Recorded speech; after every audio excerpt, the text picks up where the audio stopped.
বিকালবেলা হাঁটতেছি বাড়ির পাশ দিয়া রাস্তাটা দিয়া এই সময় আপনাদের সাথে আর কিছুক্ষণের ভিতরে সন্ধ্যা লেগে যাবে, চলে যাব নামাজ পড়তে, যে মসজিদের পিছনে নামাজ পড়তে যাবো। এইটা আমি আপনাদের সাথে শেয়ার করলাম বন্ধুরা।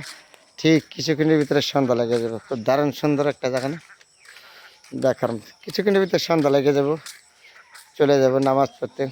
এইটা আমি আপনাদের সাথে শেয়ার করলাম। যেখানেই থাকেন আমার ফেসবুক ফ্রেন্ড ফলোয়ার সবার প্রতি আমার আন্তরিক অভিনন্দন, শুভেচ্ছা, ভালোবাসা রইল। সবার জন্য দোয়া রইল।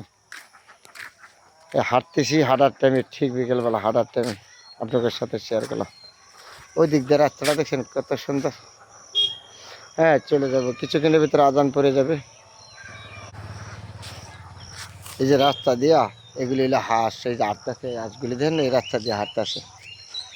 তো বিকেলবেলা হাঁটার টাইমে আপনাদের সাথে শেয়ার করলাম। আমার নিজের জন্মভূমি এলাকা, বাড়ির থেকে বাড়ির পাশ দিয়ে হাঁটতেছি আর আপনাদের সাথে কথা বলতেছি। হ্যাঁ, এই যে পিছিয়ে রয়েছে দেখেন না রাস্তাটা গাছপালা, এদিক দিয়ে গাছপালা আছে সবুজ শ্যামল। ঠিক বাড়ির পাশে দাঁড়িয়ে রইলাম বিকালবেলা, আপনাদের সাথে শেয়ার করলাম বন্ধুরা। ঠিক বিকালবেলা আমার পিছনে একটা গাছ আছে, কাঁঠাল গাছ। বাড়ির সাইডে দাঁড়িয়ে থাকলে এমনি ভালো লাগে। আসা রাস্তার মাঝে দাঁড়িয়ে রয়েছি, অনেক দূরে আছে একটু নি মসজিদ আছে, মসজিদে চলে যাবে নামাজ পড়তে। তাহলে এই টাইমে আপনাদের সাথে শেয়ার করলাম।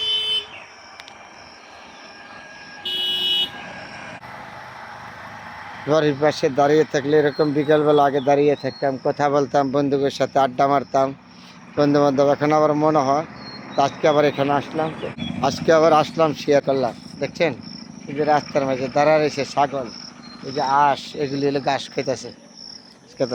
ঠিক এই টাইমে আগে দাঁড়ায় থাকতাম, বন্ধু বান্ধব দিয়ে আড্ডা মারতাম রাস্তাঘাটে দাঁড়িয়ে। আজ আবার মনে পড়লো এই জায়গায় একলা একলা দাঁড়িয়ে রইলাম। এখানে আমার 4টা বন্ধু ছিল, 4 বন্ধু একসাথে বসে আড্ডা মারতাম সবসময়। আজকে আমার এই জায়গায় আসার পরে আমার হঠাৎ করে মনে হলো আমার বন্ধুগুলিকে আমি হারাইলাম, কোথায় আছে কোন বন্ধু। এখন সব বন্ধুর খবর আমিও জানি না, ওরাও জানে না। বেশিরভাগই আছে আপনার বন্ধু বান্ধবগুলি আমার বিদেশের বাড়িতে আছে, কেউ চাকরি করে, বিভিন্ন জায়গায় আছে। সবসময় তো একটা লোক এক জায়গায় থাকে নাই, যার যার পরিবার সংসার নিয়ে ব্যস্ততা থাকে। তারপরে চেষ্টা করি সবসময়। অনেক বন্ধুর নাম্বার ছিল, এখন ছিল যারা বিদেশের বাড়িতে আছে, লন্ডনে আছে 2টা বন্ধু আমার, তাদের সাথে আমার দেখা হয় নাই, কথা হয় নাই। তো বাংলাদেশে যারা আছে তাদের সাথে আমার কথা হয়, যে কয়জন চাকরি করে আছে আমার বন্ধু, তাদের সাথে দেখা হয়। আমার বিশ্ববিদ্যালয় শিক্ষার জীবনে যারা ছিল তাদেরও হারিয়ে ফেলাইছি, শিক্ষার জীবনে অনেক ছাত্র হারিয়ে ফেলাইছি। ঢাকা বিশ্ববিদ্যালয়ে যখন শেরেবাংলা হলে থাকতাম তখন এই সময় আমার বন্ধু ছিল প্রচুর জায়গা, এই বন্ধুগুলো হারিয়ে ফেলেছি। শিক্ষার জীবনের বন্ধু হারিয়েছি, বাল্যকালের বন্ধু হারিয়েছি। তারপরে যখনই মনে হয় তখনই খারাপ লাগে।